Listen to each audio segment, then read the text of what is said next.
prophecy of it is finished. The work that was left undone during the time of Christ's first coming is a prophetic foreshadow of the end times. Matthew chapter 23, verse 23. Woe unto you, scribes and Pharisees, hypocrites! For ye pay tithe of mint and anise and cumin, and have omitted the weightier matters of the law. Judgment, mercy, and faith, these ought to ye have done, and not leave the others undone. We see that the Pharisees, who were supposed to be in charge of teaching the people, had neglected the things of the law. They were actually not keeping the law at all, but they were following their traditions. And Yeshua rebuked them for this.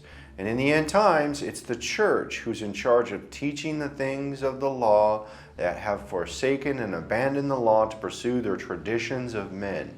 And Christ is going to rebuke them in the end.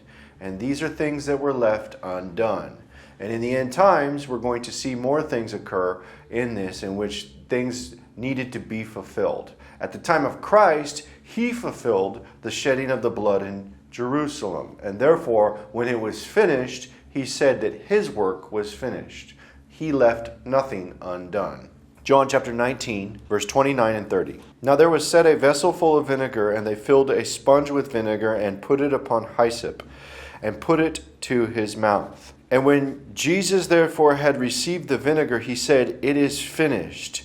And he bowed his head and gave up the ghost. We see in this that Christ Yeshua had fulfilled all things in the law and the prophets. And therefore, in the final drop of his blood in Jerusalem being shed, he said, It is finished. And this is what is required, a fulfillment of all things. The fulfillment of the law and the prophets, for all things to be done through the end times. And this portion of the 1260 days that is to come upon the earth in the end times will be the time of the fulfilling of all things, that the mystery of God shall be fulfilled, as it is written in the law and the prophets. Revelation chapter 10, verse 7. But in the days of the voice of the seventh angel, when he shall begin to sound, the mystery of God should be finished, as he hath declared to his servants the prophets.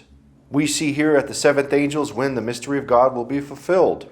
It will be finished. And it will be 1260 days of fulfilling the law and the prophets that is written in the book.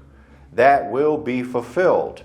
And it will be finished at the end of the 1260 days with the last drop of the blood of the prophets in Jerusalem. And at the seventh angel, in Revelation chapter 16, verse 17, we see it says, And the seventh angel poured out his vial into the air, and there came a great voice out of the temple of heaven from the throne, saying, It is done. The seventh bowl and the seventh trumpet is at the last of the 1260 days, at the end of the tribulation. And that is when all things are fulfilled.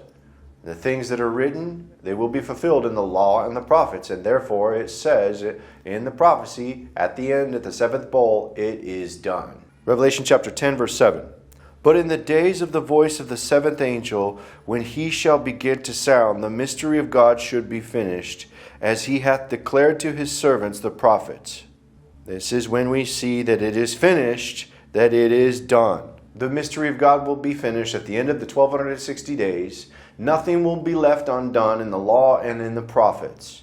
It is written, at the end of the 1260 days, the last drop of the prophet's blood will be shed in Jerusalem, just like Christ, and all the things in the law and the prophets will be fulfilled, nothing left undone. And at the end of that seventh trumpet and seventh bowl, it is heard, it is done, just like the days of Christ, and just like it will be in the end times. And this is the prophecy of it is finished.